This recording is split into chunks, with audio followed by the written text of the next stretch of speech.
Roger Deakins at that junket. And Okay, cool. that was like one of the highlights of 2015 for me. All right, cool. Talking to Deakins. He's amazing. Yeah.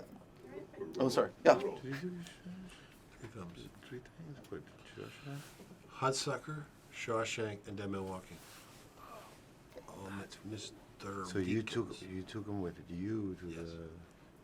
Right. Of course you did. For people who are just joining us, we're talking about Mr. Roger Deakins, the genius cinematographer. Yes, and Oscarless. I don't want to talk about that part That's of it. crazy, right? Right. It's, Crazy. Well, this could be a year for him. Well, let's hope so. It's about time. It's about time. I- It should be. 100%. Yeah. Jumping into why I get to talk to the both of you today, one of the things that I really enjoyed about this movie is that you guys are playing real people, and in movies like this, typically, the real person all of a sudden gets thrown into some situation that they're not prepared for, like they have to defuse the bomb, or they get, huge explosions, or some preposterous event happens. We were just talking about that. Oh, Which character would you kill first? Which one goes? Which one goes? I said his character goes. But first he'd carry me over his back before I'm dead. He's like carrying me for 20 miles. That's right. I said we can't leave him We here. can't leave him here. Whatever you do, No. don't leave him here. If you're looking for that kind of war movie, it ain't here in A Perfect Day. This is a different kind of different kind of movie. It's about survival. It's about, what the people we never hear stories about, which is these insane, wonderful humanitarians that go into war zones and disaster areas and try to make things better for people. And so when I read the script, I was like, well, it's about time we tell this story. This is awesome. Because these people are, when you meet them, they're extraordinary.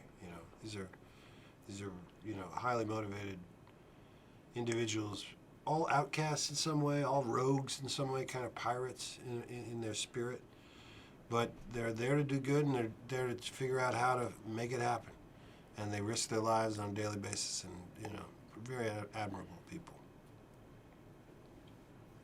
I'll just start with That's it. pretty good. For each of you, I'm always fascinated by memorable moments from filming. Is there a day or two that you'll each remember from the making of this? Like a story you can share? Oh boy. Well, I just remember coming out of my hotel one day and seeing Tim on a bicycle. Or I was driving somewhere and I saw you on a bicycle, and we were in Granada in the south of Spain, and Tim just took his bicycle everywhere. Seeing him around a bicycle is pretty funny. Like, there's Tim Robbins on a bicycle in the south of Spain.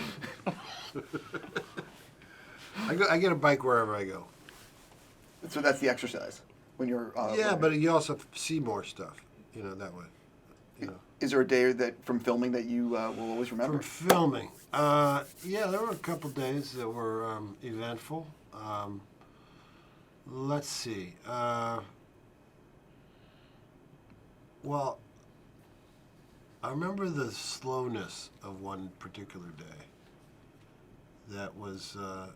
Remember when we were driving around that deserted town? Oh, okay, yeah. Yeah, it just seemed because of what was dressed in the set and what was working for the camera. It seemed like we were driving around all day, right? We did drive around all day. Well, one of the things about the material, when you guys were researching for this project, was there anything that really surprised you to learn? Because one of the things I took away from it was the ridiculousness of the people, these aid workers that are doing these tireless jobs and the situations they run up against. Just the ridiculousness of it. I'm just curious if there's anything that you learned that. Well, one of the things that attracted me to the script, to the story, was that sense of humor in such a a war picture, with the decorated with the darkness of the world that they're in and their sense of humor. And in my experience with the people that I met, I felt that all of them had that sense of humor in a way. And so it made the movie more, in a way, even more realistic, even though it's a dark comedy in a way. It made it more realistic because I really learned that the aid workers and Doctors Without Borders do have that sense of humor right there to use as some kind of medicine to deal with the darkness of their job. And so it was really interesting for me, you know. Totally. Yeah. And the difficult thing about the movie, too, for me, was that balance of the comedy and the seriousness, you know. Yeah, because you have to lay a truth level first. It has to be true first before the humor can work. It's kind of one of the movies we watched was MASH, the Altman film, which is set in a war zone, but there was a lot of humor in that. So how do you first? You can't treat the situation lightly. The situation you're in is a dire situation. It's a dangerous situation. You're at war. You're in a war zone, and you have no weapons, and you are completely vulnerable.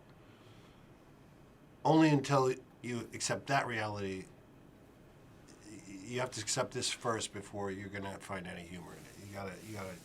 You can't just be jokey. It doesn't work if it's like you think you're gonna be funny. It's just got to come out of the darkness, as most humor does. My last question for you. And that's really interesting what he mentioned. I just want to Sure. that these people walk around without weapons, go into places where people are waiting for them with weapons, you know. So it's kind of, you're walking around partially naked in a way. My last question for the two of you. I'm a big fan of both of your work, and I'm just curious how your process has changed as an actor throughout your career. Have you refined the way you prepare for a role differently, or is it pretty much a process that has been with you, that you kind of, you know, a tried and true process that you stick with for your roles? I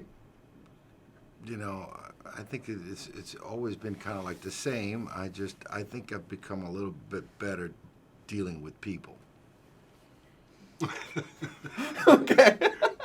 But the process has always been the same. I think I've improved with I'm a little bit more, I accept, I judge less, you know. I'm going to echo that. It's different for different kinds of movies, though. Sometimes you have to really do a lot of research because you don't know anything about the world you're about to inhabit. But sometimes you can use your imagination to fill in the gaps, and sometimes you don't have time to prepare. I just did a movie that I found out 2 weeks before. You went boom. I just jumped right in, you know. Sometimes that's good. Yeah. See, I would have never said that 20 years ago or 15 years ago, but sometimes that's good. But I also like to add that Tim was nominated for the Spanish Oscar, called a Goya, for his role in A Perfect Day. So no one has How brought about that up. that, How America? about that? Yeah. How about that? You're Ole. all waiting for your Oscar nominations. I got a Goya. Okay? Just saying. Both of you, thank you so much for your time. Congratulations on the movie. Have a Thank you. fantastic day. Yeah, thank you.